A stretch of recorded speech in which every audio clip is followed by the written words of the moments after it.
Fengal વાવાઝોડાની અસર પોંડિચેરીના ભાગમાં ભારે તબાહી સૂચક રહી છે, પરંતુ તેના અવશેષો લગભગ અરબી સમુદ્રમાં તારીખ 4 થી 8 ડિસેમ્બરમાં આવવાની શક્યતા રહેતા અરબી સમુદ્રમાં એક લો પ્રેશર બની અને ડીપ ડિપ્રેશન બનવાની શક્યતા રહેશે. પરંતુ આ ડીપ ડિપ્રેશન લગભગ સોમાલિયા કે ઓમાન તરફ જવાની શક્યતા રહેશે. પરંતુ વાવાઝોડા ફેંગલનો ભેજ કંઈક અંશે અને અરબ સાગરના ભેજના કંઈક અંશના અંશે લગભગ દક્ષિણ ગુજરાતના ભાગોમાં આવતા કદાચ દક્ષિણ સૌરાષ્ટ્રના ભાગમાં થોડા વાદળો જણાશે અને મધ્ય ગુજરાતના ભાગોમાં વાદળો જણાશે. ઉત્તર ગુજરાતના ભિન્ન ભિન્ન ભાગોમાં પણ વાદળો જણાશે. એટલે લગભગ દક્ષિણ ગુજરાતના કોઈ ભાગમાં છાંટા પડવાની શક્યતા રહેશે. મધ્ય ગુજરાતના વડોદરા વગેરે ભાગોમાં કોઈ જગ્યાએ છાંટા પડી શકે.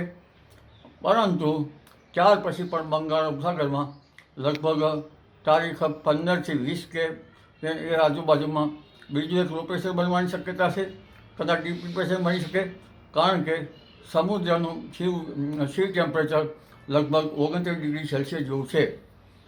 અને ત્યારબાદ ઠંડી અંગે જોઈએ તો અત્યારે હાલ વાવાઝોડાની અસરના કારણે મહત્તમ તાપમાન લગભગ ઘટવાની શક્યતા ઓછી છે, પરંતુ ન્યૂનતમ તાપમાન ઘટશે, ન્યૂનતમ તાપમાન વધશે અને ઉત્તર ગુજરાતના ભાગોમાં હજુ પણ ઠંડી રહેવાની શક્યતા છે.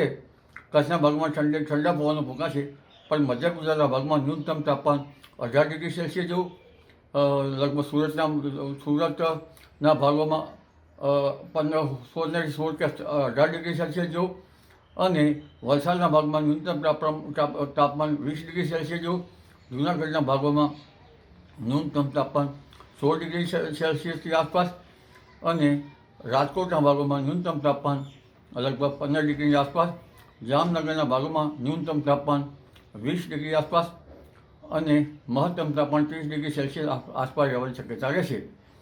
પરંતુ તારીખ 10મી ડિસેમ્બરથી ગુજરાતના ભાગોમાં ઠંડી આવવાની શક્યતા રહેશે, જેમાં ઉત્તર ગુજરાતના ભાગોમાં ન્યૂનતમ તાપમાન 12 ડિગ્રી સેલ્સિયસથી નીચું જવાની શક્યતા રહેશે. સાબરકાંઠા પંચમહાલના ભાગોમાં પણ ન્યૂનતમ તાપમાન લગભગ 12 ડિગ્રી સેલ્સિયસથી નીચું જવાની શક્યતા રહેશે અને મધ્ય ગુજરાતના ભાગોમાં પણ લગભગ 15 ડિગ્રી સેલ્સિયસ કે 16 ડિગ્રી સેલ્સિયસ જેવું રહેવાની શક્યતા રહેશે. જૂનાગઢના ભાગોમાં પણ ન્યૂનતમ તાપમાન ઘટશે, વલસાડના ભાગોમાં પણ ન્યૂનતમ તાપમાન ઘટશે અને ઠંડીની અસર જણાશે. એક પછી એક આવતા પશ્ચિમ વિક્ષોભના કારણે લગભગ તારીખ 16 થી 20માં બંગાળના ઉપસાગરમાં બીજું એક લગભગ ડિપ્રેશન બની અને ડીપ ડિપ્રેશન બનવાની શક્યતા રહેશે.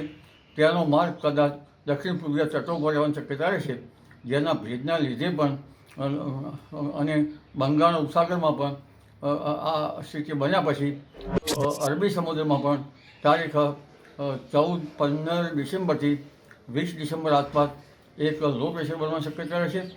તેની અસરના કારણે દક્ષિણ ભારતમાં વરસાદ થશે અને ગુજરાતના ભાગોમાં પણ તેની કંઈક અસર થવાની શક્યતા રહેશે. 22-23 ડિસેમ્બર પછી મધ્યમ કક્ષાનો પશ્ચિમ વિક્ષોભ આવતા ગાત્રો સીઝો જે ઠંડી પડવાની શક્યતા રહેશે, જે તારીખ 27 ડિસેમ્બર બાદ ઠંડીમાં વધારો થશે. જાન્યુઆરી માસમાં પણ વધારો થશે. જાન્યુઆરી ફેબ્રુઆરીમાં પણ લગભગ મજબૂત કક્ષાના પશ્ચિમી વિક્ષોભ આવવાની શક્યતા રહેશે. જી.